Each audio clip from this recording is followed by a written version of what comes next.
completación. Factores que afectan la selección de un fluido de completación y reparación. Es importante acotar que el tipo de fluido que se debe emplear depende de múltiples factores, los cuales son inherentes a las operaciones de completación y reparación sobre la cual se desee controlar. Estos factores son mecánicos, de formación y ambientales, los cuales veremos brevemente. En cuanto a los factores mecánicos, a continuación se presenta un listado sobre donde se describen los factores mecánicos, como por ejemplo, iniciamos con la velocidad anular. Es importante recalcar que la velocidad anular origina el impacto que ejerce el fluido sobre la formación. De hecho, las tasas altas de inyección crean turbulencias que pueden dañar la misma. También, tasas bajas influyen en la apropiada colocación del fluido para efectuar la completación. Por consiguiente, las tasas bajas de inyección se deben principalmente a limitaciones del equipo, altas pérdidas de presión del fluido en el espacio anular o la combinación de ellos. Por otra parte, presentamos lo que es las facilidades de mezcla que pueden poseer los fluidos de completación.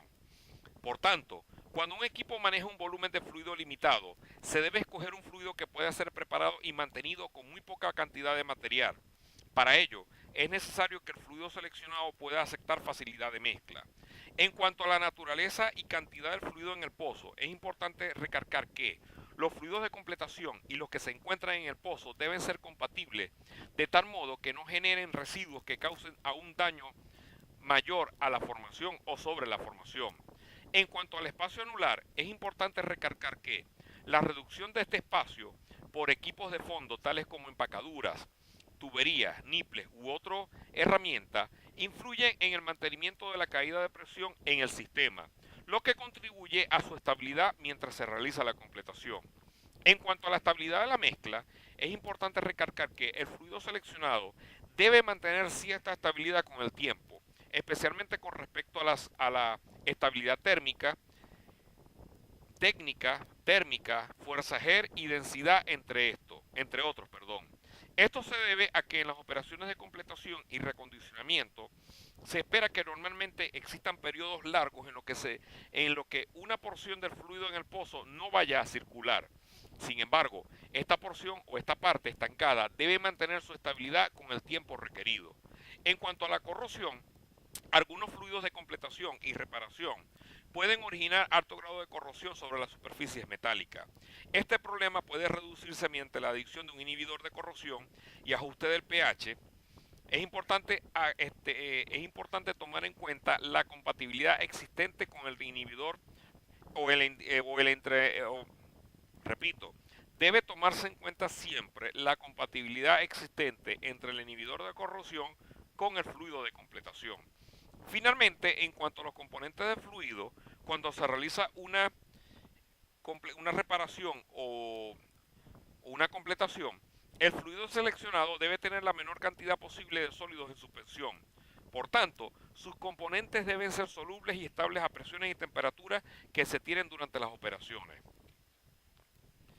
En cuanto a los factores de formación, tenemos los siguientes. En primer lugar, presión. ¿Por qué?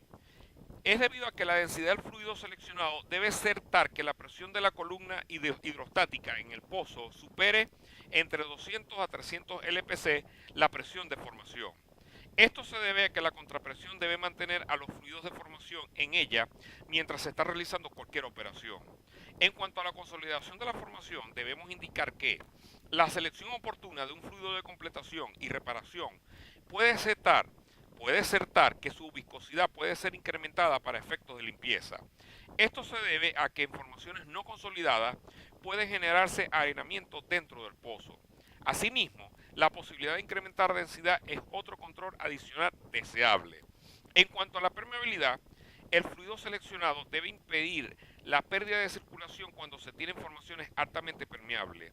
Por consiguiente, las filtraciones y partículas que se depositan deben ser mantenidas dentro de los límites permitidos para evitar el bloqueo de la formación. En cuanto a la porosidad bubular, debemos indicar que existen formaciones con porosidades bubulares que aceptan todo o casi todo el fluido de la pérdida de circulación.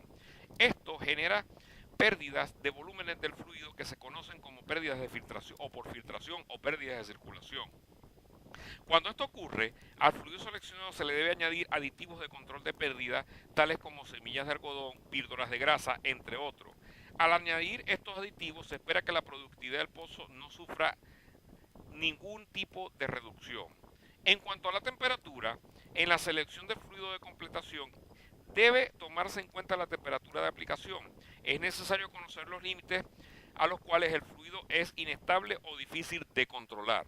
Seguidamente, en cuanto a arcillosidad se refiere, las formaciones pueden contener arcillas de varios tipos y concentraciones. En este caso, debe seleccionarse un fluido que inhiba la hidratación de las arcillas. Esto se logra al añadir un porcentaje determinado de un electrolito, el cual al entrar en solución minimiza este efecto. En cuanto a la humectabilidad, debemos indicar que ciertas formaciones son mojadas preferencialmente por agua y otras por petróleo. Por tanto, el filtrado a las formaciones depende del cual es la fase continua de un fluido dado. Esto se toma en cuenta para evitar que la productividad disminuya debido a la formación de emulsiones entre el filtrado y el fluido de formación. Para culminar, se presentan los factores ambientales, los cuales podemos incluir contaminación. Generalmente, cuando un fluido de completación y reparación contiene una cantidad apreciable de contaminante, se producen variaciones en las propiedades del fluido. Por tanto, los contaminantes comunes son cemento, agua salada, fluido de estimulación, bien sea ácidos o surfactantes. Por consiguiente, es deseable minimizar su contenido en los fluidos de completación. En cuanto a la economía, uno de los factores más importantes que se debe tomar en cuenta para seleccionar un fluido de completación es el económico. De hecho, deben analizarse los costos de restauración de productividad después de una corrección de daño ocasionada por el fluido. Asimismo, costos muy elevados son una indicación de que el fluido seleccionado no es el más apropiado. En cuanto a la seguridad, el fluido de completación y reparación debe garantizar la seguridad tanto al personal como a los equipos. Existen fluidos que pueden provocar fuegos causales o pueden ser tóxicos a plantas y animales. Finalmente, en cuanto a la invasión de bacterias, debemos indicar que un fluido de completación y reparación debe ser tratado para inhibir crecimiento de bacterias, especialmente aquellas utilizadas en sistemas de inyección de agua. Por consiguiente, deben considerarse la compatibilidad del bactericida con el fluido de completación.